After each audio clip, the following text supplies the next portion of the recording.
Di Masjid Al-Falah Surabaya itu setelah karyawannya dibanding ke Jogokarian dia lebih maju. Di pintu utama masjid itu diletakkan brankas.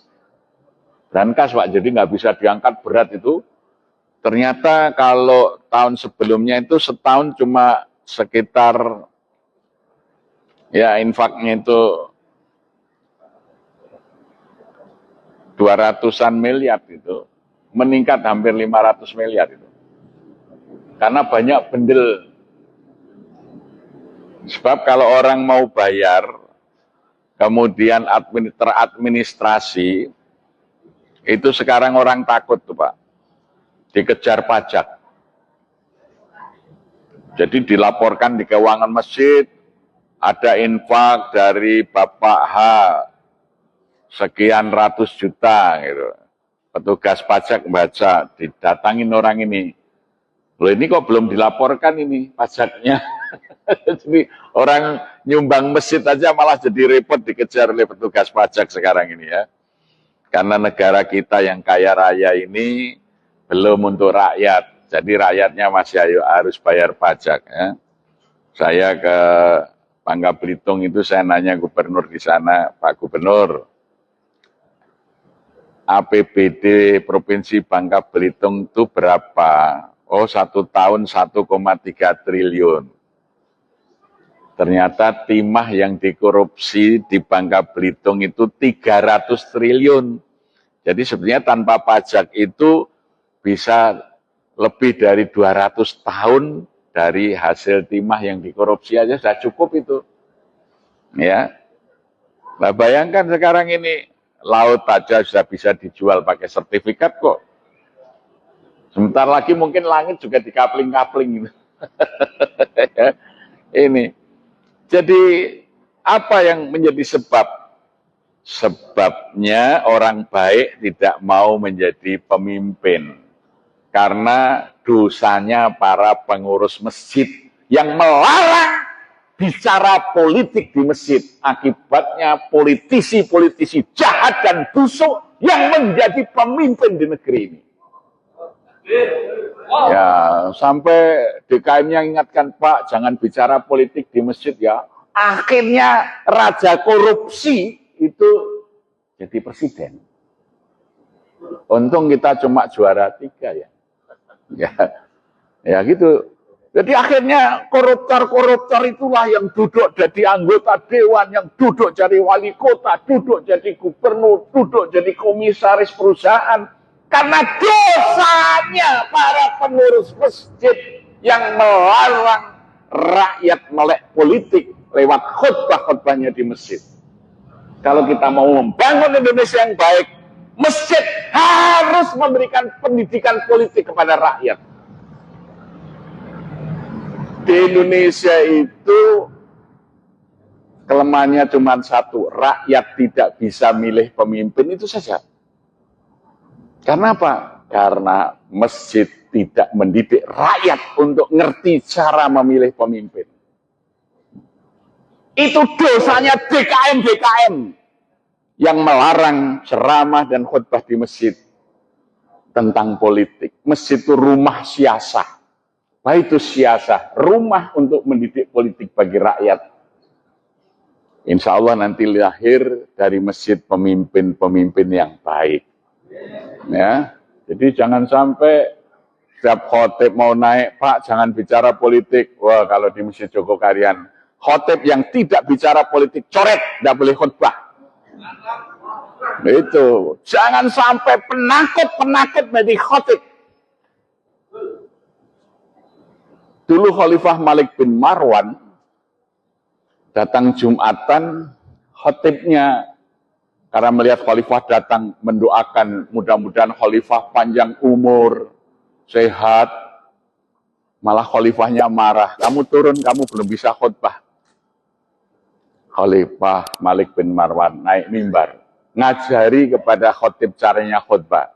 Kalau ada Khalifah, ada penguasa yang datang Jumatan, ingatkan. Innallaha ya'murukum bil adli wal ihsan wa itaidil qurba wa yanha 'anil fahsai wal munkari wal baghi ya'idukum la'alakum tadzakkarun fala dzikrullahi akbar.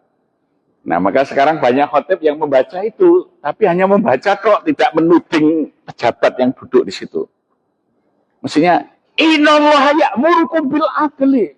Sesungguhnya Allah memerintahkan kamu hai khalifah berbuat adil, berbuat ihsan. Nah, itulah ceramah politik di masjid, maka lahirlah khalifah-khalifah yang bagus. Pemimpin-pemimpin yang bagus. Ya, tapi sekarang ini ada DKM yang kena penyakit kolonial. Di masjid tidak boleh bicara politik. Tapi tidak boleh di masjid itu berkampanye partai politik, tidak boleh. Karena nanti memecah belah umat. Ya, oh, masjid ini milih partai A, masjid ini milih enggak, tapi cara memilih pemimpin itu harus diajarkan. Kita ini mengalami kemunduran luar biasa. Indonesia merdeka tahun 45, sarjana itu masih sedikit, Pak. Tapi kita memilih presiden itu Insinyur Soekarno. Insinyur lulusan ITB zaman Belanda, ijazahnya asli dan jelas. Wakilnya Dr. Andes Muhammad Hatta, sarjana ekonomi lulusan Amsterdam, ijazahnya asli dan jelas. Sampai kok orang yang ijazahnya nggak jelas juga dipilih, kan mundur. Dulu wapres itu siapa? Pak Hatta, Dr. Andes Muhammad Hatta, Sri Sultan Hamengkubuwono ke-9, terus Adam Malik, terus Umar Wirahadikusuma, Tri Sutrisno, Habibie, kan gitu. Wah, hebat-hebat. Kok sekarang kok Gibran gitu loh. Inilah dosanya DKM itu kan. Ketika rakyat tidak dididik memilih pemimpin, akhirnya yang plongo bisa memimpin negeri ini. Ya. Nah, jadi rubahlah ketakutan menjadi keberanian. Walam yakhsha illallah. Jangan pernah takut kecuali hanya kepada Allah. Insya Allah kita akan dapat pemimpin-pemimpin yang baik. Rakyat akan sejahtera. Hanya masjid yang bisa melakukan perubahan. Bukan lewat partai politik. Maka Bung Karno dulu tanggal 15 Mei tahun 45, dia mengatakan begini. Kita tidak hendak mendirikan sebuah negara nasional modern dengan demokrasi liberal. Demokrasi hitung biting. Setiap orang satu suara. Sebab jika demikian yang terjadi, hanya para pemilik modal yang akan bisa mendirikan dan mengendalikan partai-partai politik. Tokoh-tokoh kita nanti hanya bekerja sebagai buruh politik. Ianya tidak bisa berjuang untuk rakyatnya. Ianya akan menjadi kacung-kacung daripada kapitalis itu. Ya, maka Ajengan Sanusi menyahut, kalau begitu Bung, kita sistem perwakilan saja seperti zaman Umar bin Khattab, Abdul Haliwal Aqdi, diperkuat oleh Kiai Haji Kahar Muzakir, kemudian dirumuskan oleh Ki Bagus Hadikusumo menjadi kerakyatan yang dipimpin oleh hikmat kebijaksanaan dalam permusyawaratan perwakilan. Nah, itulah demokrasi Indonesia itu ada di sila keempat tadi, bukan hitung biting. Siapa yang dipilih yang punya hikmat dan kebijaksanaan, ya. Nah, jadi itu dulu karena masjid-masjid itu mengajari rakyat melek politik, ya, maka lahirlah dari orang-orang masjid hebat tuh. Mester Kasman Singodimejo begitu jadi ketua DPR pertama, dia mengatakan perusahaan-perusahaan asing harus dinasionalisasi. Maka dulu perusahaan listrik itu milik asing namanya ANIM. Algemene Nederlands Indie Electric Maskapai, perusahaan umum listrik Hindia Belanda. Dinasionalisasi menjadi PLN, perusahaan listrik negara. Sekarang ini dibandling, dijual sahamnya bebas, sehingga menjadi perusahaan terbuka, carinya untung, maka tarif listrik naik terus. Tidak untuk rakyat, tapi untuk keuntungan pemilik modal. Dulu kereta api itu milik swasta, namanya NIS, Nederland Indies Spoorwegen Maskapai. Kemudian dinasionalisasi menjadi PNKA, Perusahaan Nasional Kereta Api. Kemudian menjadi PJKA, Perusahaan Jawatan Kereta Api. Kemudian menjadi PT KAI, dijual sahamnya sekarang. Ya, Masya Allah. Orang naik kereta api ekonomi sekarang mensubsidi orang yang naik kereta api cepat, bos, karena utangnya 80 tahun dibebankan ke PT KAI, ya, itu.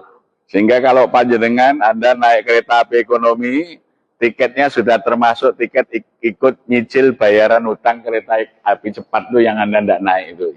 Jadi, itulah cara-cara berpikir yang membedakan orang masjid dan bukan orang masjid itu kalau mengurus negara, ya. Dulu Pak Dirman jadi panglima tentara, memimpin perang, dia tidak mau membebani rakyat. Sampai Pak Dirman punya doktrin kepada TNI itu, cukuplah kita para pemimpin saja yang menderita, rakyat tidak boleh menderita. Sehingga tentara kita menjadi hebat. Agus Salim mengatakan, leaden is legion, memimpin itu berkorban, siap menderita untuk rakyatnya. Nah, itu pemimpin yang digembleng, dibina di masjid itu hebat-hebat. Cinta kepada rakyat. Tapi ketika demokrasi menjadi liberal, yang membina partai politik dan membina politisi kita itu pemilik modal seperti Aguan, James Riyadi.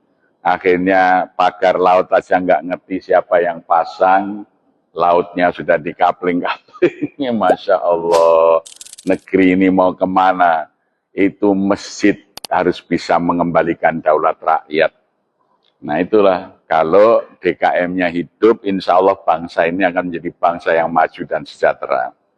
Maka tanggung jawab kita sebagai orang masjid cukup besar, ya, mengembalikan rakyat ini ke dalam martabat kemuliaan dan kesejahteraannya. Dari masjid kita siapkan pemimpin-pemimpin bangsa. Terima kasih. Assalamualaikum warahmatullahi wabarakatuh.